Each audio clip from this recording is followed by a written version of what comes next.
नमस्कार। सभी मत्स्य कृषकों को आज मैं बताऊं कि आज के प्रशिक्षण का टॉपिक है मीठे जल में महाझींगा पालन। आप सब जानते हैं कि मीठे जल में महाझींगा जो है, जिसे हम जायंट फ्रेश वाटर प्रॉन भी कहते हैं, इसका साइंटिफिक नेम है मैक्रोब्रैकियम रोजनबर्गी। और यह बिहार में जब फरक्का डैम नहीं था तो बहुतायत में गंगा में पाया जाता था, लेकिन फरक्का डैम के बनने के बाद इसका गंगा में मिलना लगभग समाप्त हो गया है। इसके अतिरिक्त कुछ और भी वैरायटीज़ हैं जो मीठे जल में मिलता है, जैसे मैक्रोब्रैकियम मैल्कोम्सोनी है, परंतु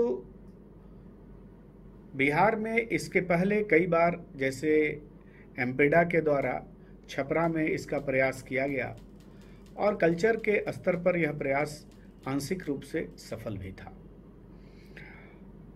मत्स्य प्रशिक्षण केंद्र मीठापुर में भी कई वर्षों से प्रयास किया गया है। प्रयास के दरमियान जो सफलता मिली है एवं जो नए बिंदु ज्ञान के मिले हैं कि कहाँ चूक होती है और कहाँ नहीं चूक करना है, इन संबंध में मैं विस्तार से आज चर्चा करूँगा। परंतु उसके पहले मैं एक बार बता दूं कि यह मीठे जल का महाझींगा होता क्या है। आप इसके नाम से ही देखें तो इसका नाम है मैक्रोब्रैकियम।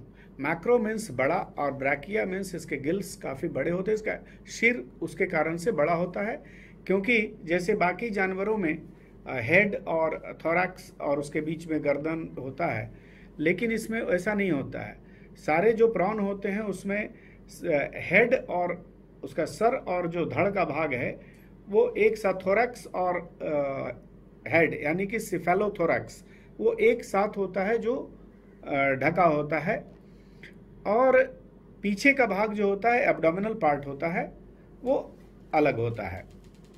तो इसका जो सिफेलोथोरैसिक रीजन है वो काफ़ी बड़ा होता है, इसीलिए इसे मैक्रोब्रैकियम कहते हैं और इसे जायंट फ्रेश वाटर प्रॉन कहते हैं, क्योंकि ये काफ़ी बड़ा भी साइज में होता है।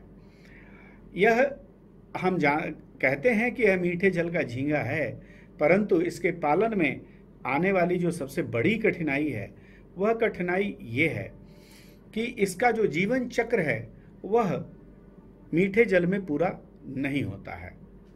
और इसका एक जब मैक्रोब्रैकियम रोजनबर्गी का जो मेल और फीमेल होते हैं, ये जब मेल जब अपना जो फर्टिलाइजेशन मटेरियल है वो फीमेल के उसमें जो थोरैसिक लेग्स होते हैं उनमें जो डिपॉजिट करता है, उसके बाद जब एग लेइंग होती है और एग फर्टिलाइज होता है, तो फर्टिलाइज होने के बाद एग कहीं ले नहीं करती है, बल्कि ये अपने प्लियोपॉड्स यानी कि इनके एब्डोमिनल जो स्विमरेट्स हैं, स्विमिंग करने के जो लेग्स हैं, उन लेग में ये उन्हें रखती है। और वो ये लेग एग होते हैं वो बिल्कुल ऑरेंज कलर के होते हैं, और जैसे जैसे ये एग्स हैं वो मैच्योरिटी की तरफ बढ़ते हैं तो धीरे धीरे इनका रंग सलेटी रंग का हो जाता है, और सलेटी रंग के होने के बाद यह हैच करता है, हैच करके बाहर निकलता है, और बाहर निकलने के बाद यह जो इसके कुल जो अवस्थाएं हैं उनमें लगभग 6-7 अवस्थाएं ये मीठे जल में पूरा कर सकता है। परंतु उसके बाद इसे खारे जल की आवश्यकता होती है। खारा का मतलब होता है सलाइन वाटर, नमक का पानी, जिसकी सैलिनिटी लगभग 10 से 12 पीपीटी होना आवश्यक है, और यह 12 पीपीटी की सैलिनिटी में ही यह आगे विकास कर सकता है। इसलिए इसकी जो हैचरी बनती है, इस हैचरी में प्रारंभ से ही जो लार्वा होते हैं जो हैच करते हैं, तो उसी समय से इन्हें 10 से 12 पीपीटी में इसको मेंटेन करते हैं, और मेंटेन करने के बाद एक बार जब इनका साइज जो है वो लगभग 1 सेंटीमीटर का हो जाता है, तो फिर ये मीठे जल में रहने के लायक हो जाते हैं। और इस क्रम में वो 10 पीपीटी से धीरे धीरे करके इनकी सैलिनिटी को 0 पीपीटी कर दिया जाता है और तब यह मीठे जल में पालन के योग्य हो जाता है। जब इसे मीठे जल में लाते हैं तो इसके कुछ और बिहेवियर हैं, मुख्य चीज़ें हैं प्रॉन के बारे में, वह जान लेना आवश्यक है। आप सब जानते हैं कि प्रॉन जो है ये इसका ऊपर में इसका अंदर से कोई स्केलेटन नहीं होता, ये बाहर से इसका काइटिनस एक एक्सोस्केलेटन होता है। एक्सोस्केलेटन का मतलब होता है कि बाहर से एक इसका खोल होता है और वह खोल एक नियमित अंतराल में अपने उम्र के अनुसार ये बदलता रहता है, जिसे कह सकते हैं सामान्य शब्दों में कि समय समय पर यह केंचुल छोड़ता रहता है।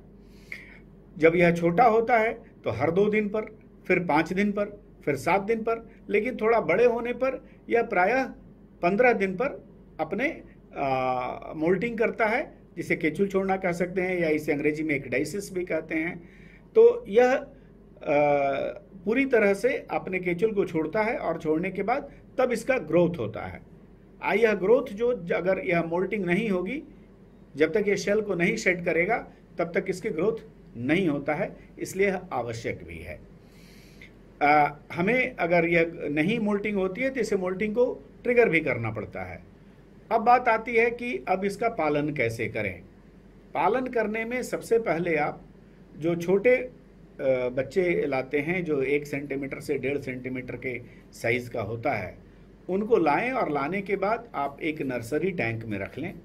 नर्सरी टैंक में इसे रखने के बाद करीब 1 महीने तक इसे वहाँ पर बिल्कुल मेंटेन करें, अच्छे से साफ़ सफाई, वहाँ कोई परजीवी ना हो, कोई खाऊ मछली ना हो, प्रेडेटर फिश ना हो, कोई ज़्यादा कीड़े मकोड़े कोई ना हो, और उसके अंदर में आप कुछ शेल्टर्स डाल दीजिए, कोई पाइप डाल दीजिए। पाइप के अलावा आप उसमें खजूर या ताड़ के पत्ते आप डाल सकते हैं, जिसके अंदर वह शेल्टर लेता है।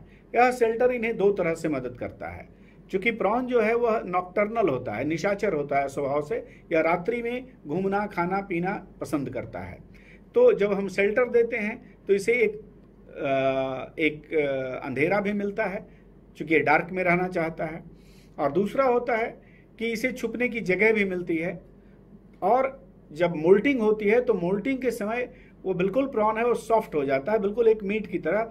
उस समय वह अपने दुश्मनों के लिए बड़ा आसान शिकार होता है। तो ऐसी स्थिति में वह पाइप में या जो जगह रखा गया है उसमें यह छुप करके अपने आप को बड़े आसानी से बचा सकता है। अब जब यह 1 महीने के बाद लगभग यह हो जाता है 2 से 3 सेंटीमीटर का, इसकी लंबाई जो नापते हैं वो कैरापेस के टिप से एटेल्सन के टिप तक नापते हैं। तो उस समय आप देखेंगे तो इसके हेड रीजन में जो गिल्स के ऊपर में जो कैरापेस का एरिया है वहाँ देखेंगे कि ब्लैक कलर की धारियाँ होती हैं, और यह धारियाँ इस बात को स्पष्ट करती हैं 2 बातों को। पहला कि यह जुवेनाइल स्टेज में है, और यह निश्चित तौर पर मैक्रोब्रैकियम रोजनबर्गी ही है, जायंट फ्रेश वाटर प्रॉन या मीठे जल का महाझींगा ही है। इसे जब नर्सरी तालाब में लाते हैं तो इसके बॉडी वेट जो होता है लगभग उसका 100% इसको फीड देते हैं। हम इसे सिंकिंग फीड देते हैं।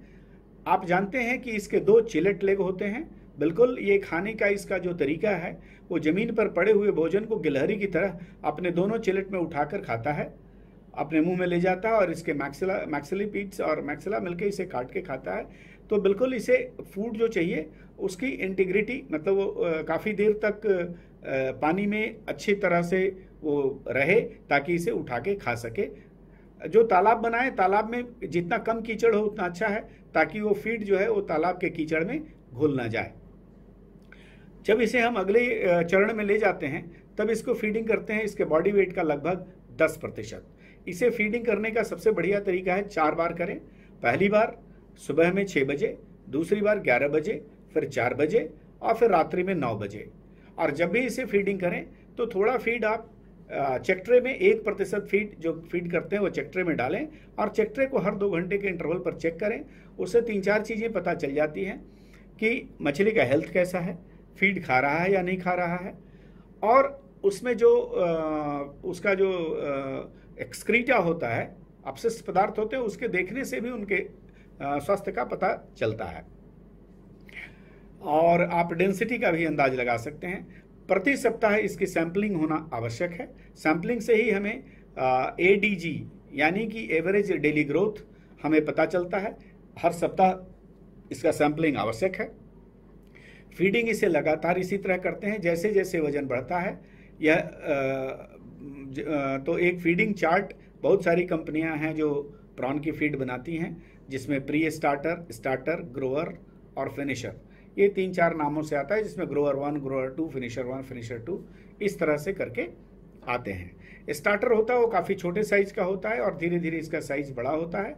यह फ्लोटिंग फीड नहीं होता है, यह सिंकिंग फीड ही होता है।